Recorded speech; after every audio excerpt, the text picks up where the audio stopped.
حين تكون البطولة صحراوية فإن التتويج بالذهب والمركز الأول لن يكون سوى عنابيا، وهو ما أثبته الشيخ حمد بن عيد آل ثاني من خلال الجولة الأولى من بطولة الإمارات الصحراوية. والله الحمد لله أول مرة أشارك في النوع هذا من السباقات، وما شاء الله المرحلة والله حلوة، مرحلة حلوة وفيها استمتاع بكل أمانة.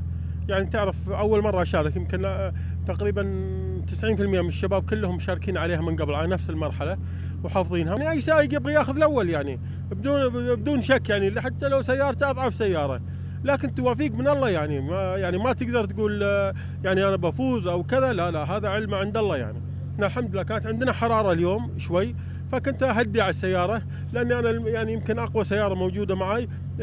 لحقتها بالمرحلة، يمكن تقريبا ماخذ منها حوالي 6 دقائق أو أكثر، فقلت أهدي وأتمشى وراه يعني. شهدت البطولة بنسختها الرابعة هذا العام مشاركة 109 متسابق ومتسابقة ضمن سلسلة الباهة الوطنية للسيارات والدراجات النارية والدراجات رباعية الدفع.